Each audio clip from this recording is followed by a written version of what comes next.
Hello दोस्तों, हमारे YouTube channel में आपका स्वागत है। शिक्षा विभाग से जुड़ी हुई कोई भी जानकारी होती है तो हम आप तक सबसे पहले पहुंचाने का प्रयास करते हैं। देखिए, जैसे आप सभी को मालूम है बहुत जल्द आपकी भले ही 2025 में पात्रता ना हो, लेकिन 26 में तो आपकी पात्रता होगी। और यहाँ पर सभी जितने भी पात्रता से जुड़े हिंदी साहित्य के अभ्यर्थी हैं उनको हमारे साथ जुड़ना चाहिए और पात्रता परीक्षा और चयन परीक्षा की तैयारी करना चाहिए। तो यहाँ पर हम आदिकाल पढ़ा रहे हैं। आदिकाल का पहला वीडियो हम डाल चुके हैं, अब ये दूसरा वीडियो है। इसके बाद हम आपको ऐसे ही जो काल हैं उनको पढ़ाते चले जाएंगे।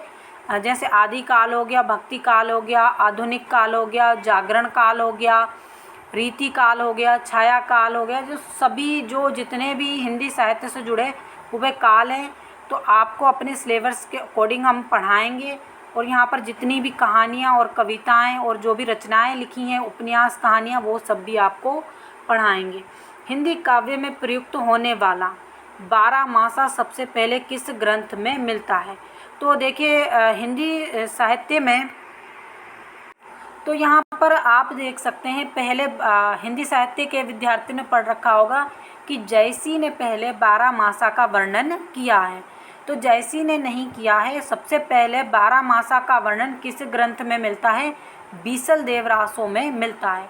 सभी को ये मालूम है कि नागमती वियोग खंड में जब नागमती राजा रतन सेन के लिए दुखी होती है तो वहाँ पर उनके हर महीने का वर्णन जयसी द्वारा किया गया है। लेकिन उससे भी पहले एक ग्रंथ जो आदि यानी उससे पहले लिखा गया था आदि काल में, वो बीसल देव रासो था। प्राकृतिक पोगलम में उपलब्ध छंदों के आधार पर किस काव्य की कल्पना की गई है? तो किस काव्य की कल्पना की गई है? इसका राइट आंसर क्या रहेगा? इसका राइट आंसर रहेगा बी, हमीर रासो।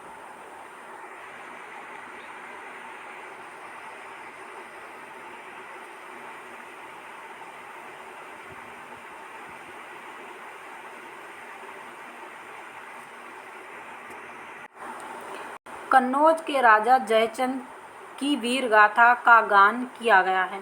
तो देखिए, राजा जयचंद वो हैं जिन्होंने पृथ्वीराज चौहान के साथ युद्ध किया और उसके बाद जब वो हार गए तो उन्होंने मोहम्मद गोरी के साथ संधि कर ली और मोहम्मद गोरी के साथ मिलकर उन्होंने पृथ्वीराज चौहान पर हमला किया और जिससे पृथ्वीराज चौहान हार गए। और 17 लड़ाइयों में मोहम्मद गोरी पराजित हुए। 16 लड़ाइयों में मोहम्मद गोरी पराजित हुए और 17वीं लड़ाई में मोहम्मद गोरी विजय हुए, जिसके बाद उन्होंने पृथ्वीराज चौहान की हत्या कर दी थी। तो यहाँ पर उन्हीं जयचंद की वीर गाथा का वर्णन भी मिलता होगा किसी न किसी ग्रंथ में, क्योंकि यहाँ पर देखिए जयचंद भले गद्दार थे लेकिन इतिहास में तो उनका भी जिक्र आएगा। तो इसका राइट आंसर क्या रहेगा? भट्ट केदार कृत जयचंद प्रकाश में उनका वर्णन मिलता है। आदिकाल के अंतिम चरण के प्रसिद्ध कवि कौन है? तो आदिकाल के अंतिम चरण के प्रसिद्ध कवि कौन है, इसके बारे में आपको बताना है। तो आदिकाल के अंतिम चरण के प्रसिद्ध कवि अमीर खुसरो हैं। पृथ्वीराज रासो को चंद्रबरदाई अपने जीवन काल में पूर्ण नहीं कर सके। रासो को पूर्ण करने का कार्य उनके पुत्र ने किया। उनके पुत्र का नाम क्या था? तो यहाँ पर आप सभी जानते होंगे कि जो चंद्रबरदाई थे उनके मित्र थे जो उनके साथ हर घड़ी हर समय रहा करते थे। जब पृथ्वीराज चौहान का अंतिम समय चल रहा था, यानी कि जब वो मोहम्मद गोरी से पराजय हुए थे 17वें युद्ध में, उस समय क्या हुआ, जो चंद्रबरदाई थे उन्होंने एक दोहा पढ़ा कि गोरी बैठे इतने दूर, इतने गज, इतने इंच, क्यों सोचे चौहान। ऐसा करके उन्होंने एक दोहा पढ़ा। उसके बाद उन्होंने शब्द भेदी, चूँकि पृथ्वीराज चौहान शब्द भेदी बाण जानते थे, उन्होंने उस बाण से एक तीर मारा और मोहम्मद गोरी की छाती में लगा, जिससे मोहम्मद गोरी वहीं समाप्त हो गए और नीचे गिरे, जैसे ही वो ख़त्म हो गए। उसके बाद सैनिकों ने पृथ्वीराज चौहान और चंद्रबरदाई को मार दिया। इसके बाद उनकी जो गाथा थी, जो उनकी लड़ाई थी, जिस लड़ाई में वो हारे, उसका जो पूर्ण उस ग्रंथ को किसने पृथ्वीराज रासो को फिर किसने पूर्ण किया? उनके पुत्र ने किया था, जिनका नाम कहीं कहीं कल्हण भी मिलता है। पृथ्वीराज रासो में कवि ने प्रकृति के किन रूपों का वर्णन किया है? तो पृथ्वीराज रासो में कवि ने प्रकृति के किन रूपों का वर्णन किया है? इसका राइट आंसर सही रहेगा, आलंबन व अनुभव। पृथ्वीराज का प्राधान्य विषय क्या है? तो यहाँ पर देखिए पृथ्वीराज रासो, आप समझ रहे होंगे कि यहाँ पर पृथ्वीराज की शौर्य गाथाओं का वर्णन किया गया है। तो इसमें कौन सा रस होना चाहिए? इसमें वीर रस होना चाहिए। उसके बाद इसमें लेकिन वीर रस के अलावा भी अगर कुछ पूछा जाए तो इसमें श्रृंगार रस का भी वर्णन मिलता है आपको। शुरू में इसमें वात्सल्य रस का वर्णन भी मिलेगा, क्योंकि जब पृथ्वीराज चौहान थे वो अपने माता पिता की एकलौती संतान थे और अपने नाना की तरफ से, चूँकि वो दिल्ली में यानी हस्तिनापुर में राज किया करते थे, तो वो अपने नाना की तरफ से उन्हें नाना ने गोद लिया हुआ था। इस तरह से अगर आप पृथ्वीराज रासो पूरा पढ़ें तो आपको वर्णन मिलेगा। पृथ्वीराज रासो में कुल कितने सर्गों का समावेश किया गया? तो कितने सर्गों का समावेश है? 69।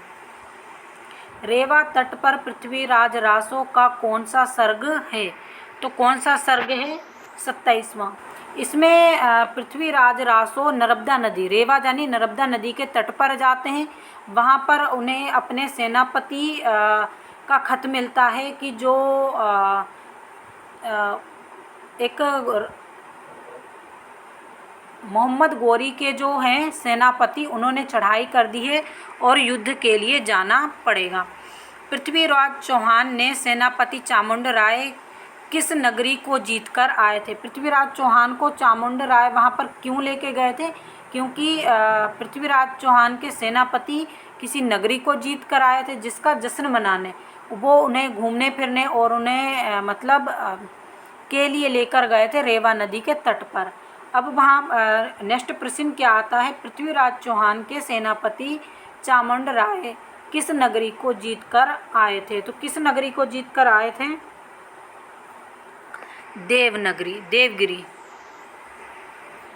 देवगिरी को जीतकर आए थे। सेनापति चामुंड राय ने पृथ्वीराज को कहाँ चलने के लिए प्रेरित किया? तो सेनापति जो उनके थे उन्होंने कहा, हमने अभी बताया आपको, रेवा तट के समीप वन आघेट करने के लिए बोला। और वहाँ पर उन्होंने उन्हें पालकव्य ऋषि, जो एक हथनी के गर्भ से उत्पन्न हुए थे, तो उनकी कथा भी सुनाई और अतेवर हाथी के बारे में भी बताया। तो यहाँ पर ये आपको पृथ्वीराज रासो में पढ़ने के लिए मिलता है। अगला प्रश्न है हमारा, खिलकबारी, दो सुखाने और तुलकनामा के रचनाकार कौन है? तो इसके रचनाकार कौन है? अमीर खुसरो इसके रचनाकार हैं। यहाँ पर आपसे चूँकि देखिए अमीर खुसरो का संबंध भी आदिकाल से माना जाता है, इसलिए आपको अमीर खुसरो के बारे में भी पढ़ना पड़ेगा। आदिकाल में देखिए जैसे बीसल देव रासो हो गई, पृथ्वीराज रासो हो गई, मालती मंझन हो गई, इस प्रकार की बहुत सारी रचनाएं हैं। उन रचनाओं के बारे में, उनके सन के बारे में भी आपको मालूम होना चाहिए, नहीं तो क्या होता है इनसे भी संबंधित क्वेश्चन पूछे जाते हैं। खुसरो ने अनेक पहेलियाँ, मुखबिरियाँ, नस्बित और सुखाने आदि लिखे हैं। खुसरो की पहेलियाँ कौन से दो रूपों में देखने के लिए मिलती हैं? तो कौन से रूपों में मिलती हैं? सी इसका राइट आंसर रहेगा। अगला प्रश्न है, हम जहाँ पर कुछ थोड़े प्रश्न ऐसे होते हैं हमें लगते हैं ये कुछ इम्पोर्टेंट नहीं, तो वो हम स्किप भी कर देते हैं। अब यहाँ पर अमीर खुसरो हिंदी के सर्वश्रेष्ठ साहित्यकार हैं। खुसरो ने हिंदी साहित्य में किस भाषा की नींव रखकर हिंदी साहित्य के इतिहास में अपना अभूतपूर्व योगदान दिया? तो अमीर खुसरो अपनी रचनाएं अधिकतर किस में लिखा करते थे और उन्होंने कौन सी भाषा में अपना योगदान दिया? तो ये एक इम्पोर्टेंट प्रश्न है आपका। तो इसका डी आंसर सही रहेगा, क्योंकि हिंदी खड़ी बोली में उन्होंने अपनी पूरी कहावतें और लोकोक्तियाँ और जितनी भी रचनाएं लिखी हैं। अमीर खुसरो के संदर्भ में निम्न में से कौन सा कथन असत्य है? तो कौन सा कथन असत्य है? बी, के वो अमीर खुसरो रीति काल के महानतम कवि और शायर थे। नहीं, आपको मालूम होना चाहिए जो अमीर खुसरो हैं वो आदिकाल के कवि थे। उन्होंने खड़ी बोली की नींव रखी और पहले वो हिंदी में, उर्दू, फारसी इस तरह से लिखा करते थे। बाद में उन्होंने इन सब को, क्योंकि खड़ी बोली क्या है, सभी का एक सम्मिलित करके उसको भाषा को बनाया गया। और अमीर खुसरो अरबी, फारसी, हिंदी के प्रखंड विद्वान थे, ये भी बिल्कुल सही है। अमीर खुसरो को सर्वाधिक विख्याति उनके पहेलियाँ, मुकबरियों और फुटकर गीतों के लिए मिली। अगला प्रश्न है, विद्यापति पदावली किस रस की प्रधानता है? तो विद्यापति मैथिल, उन्हें किस नाम से जाना जाता है? मैथिल कोकिल के नाम से भी जाना जाता है। तो वो किस रस में लिखा करते थे? श्रृंगार रस में। विद्यापति की पदावली में है, तो क्या है विद्यापति की पदावली में किस रस की प्रधानता है? भक्ति और श्रृंगार दोनों की। अगर एक कोई पूछा जाए इसमें से, तो सबसे पहले आपको श्रृंगार बताना है, और अगर उसमें भक्ति और श्रृंगार दोनों हों तो आपको दोनों पर लगा देना है, क्योंकि उन्होंने भक्ति की भी बहुत सारी रचनाएं लिखी हैं। निम्नलिखित में से कौन सी रचनाएं विद्यापति की नहीं है? तो आपको बताना है कौन सी रचनाएं विद्यापति की नहीं है। तो डी इसका राइट आंसर रहेगा, बर्वे, रामायण और गीतावली। विद्यापति विभिन्न भाषाओं के जानकार थे। उन्होंने संस्कृत, प्राकृत, अपभ्रंश, मैथिल आदि भाषाओं का ज्ञान था। विद्यापति ने अपनी रचना पदावली किन भाषाओं में लिखी हैं? तो जानिए विद्यापति ज़्यादातर मतलब किस भाषा में लिखा करते थे। अभी हमने आपको बताया कि उन्हें मैथिल कोकिल के नाम से जाना जाता था। तो क्यों जाना जाता था? क्योंकि वो मैथिली में लिखते होंगे, इसलिए उन्हें जाना जाता है। अब यहाँ पर तो इसके अलावा वो किस भाषा में लिखते थे? क्योंकि उन्होंने भक्ति की बहुत सारी चीज़ें लिखी हैं, बहुत सारी रचनाएं की हैं, तो ब्रज भाषा में लिखा करते थे, ब्रज बोली।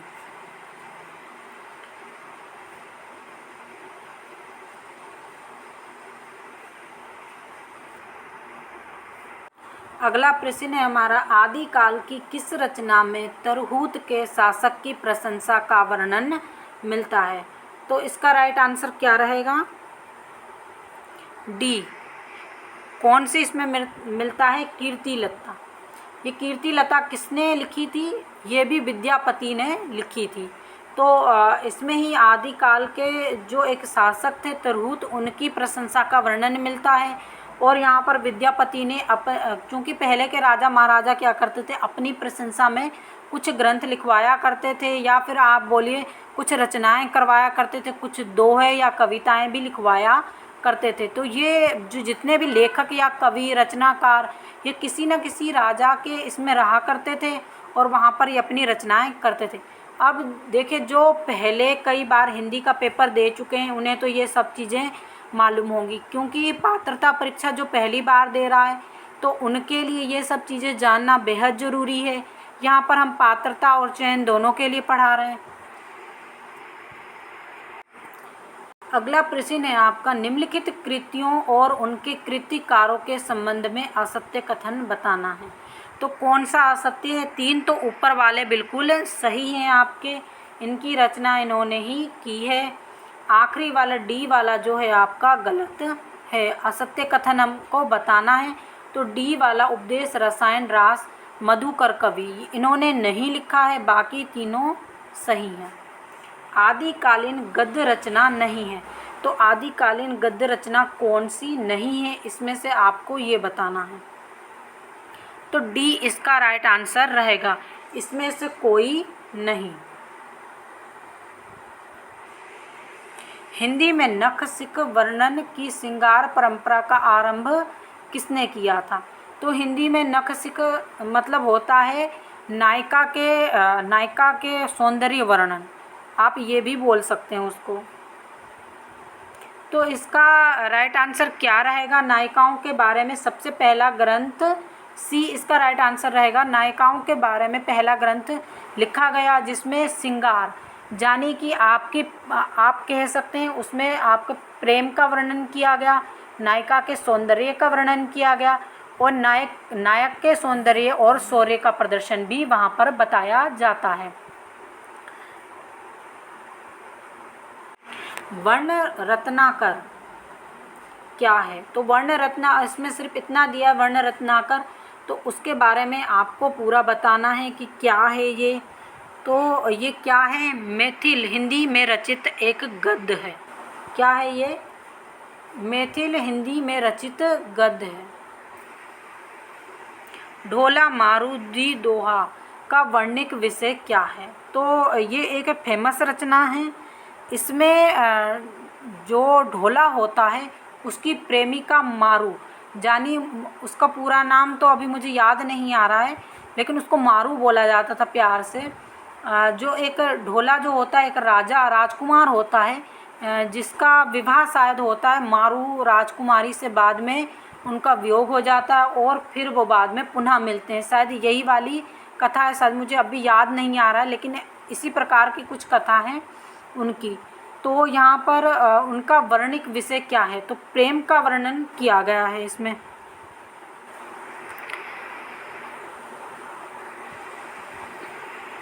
आदिकालीन लौकिक साहित्य की श्रेणी में सम्मिलित नहीं है। आदिकालीन लौकिक साहित्य की श्रेणी में क्या सम्मिलित नहीं है? बी इसका राइट आंसर रहेगा। अमीर खुसरो की पहेलियाँ, क्योंकि ये लौकिक साहित्य क्या होता है?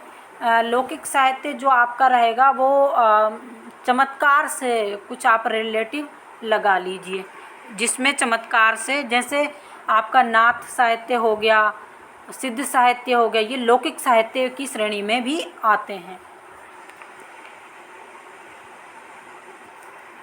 पहले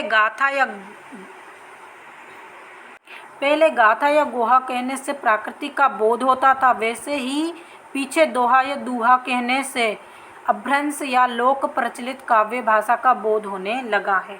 ये किसने कहा था? ये एक कथन है। किसका कथन है? क्योंकि वहाँ पर देखिए पेपर में बहुत सारे कथन भी आपसे पूछे जाएंगे। आचार्य रामचंद्र शुक्ल, हजारी प्रसाद द्विवेदी, डॉक्टर नागेंद्र, इनके कथन बहुत ज़्यादा पूछे जाते हैं, तो आपको ये याद रखना चाहिए। तो इसके क्या है? आचार्य रामचंद्र शुक्ल का ये कथन है। अगला है, आध्यात्मिक रंग के चश्मे आजकल बहुत सस्ते हो गए हैं, उन्हें चढ़ाकर कुछ लोगों को गीत गोविंद यानी जयदेव की के पदों में आध्यात्मिकता दिखती है, वैसे ही पदावली यानी विद्यापति के पदों में यह कथन है। देखिए विद्यापति के जो पदावली है उसमें आध्यात्मिक की कोई बात नहीं है, क्योंकि वो प्रेम प्रसंग से है, लेकिन बाकी कुछ लेखकों ने इसके बारे में ऐसा कहा था कि इसमें आध्यात्मिक चीज़ें हैं। तो यहाँ पर ये कोटेशन किसका है?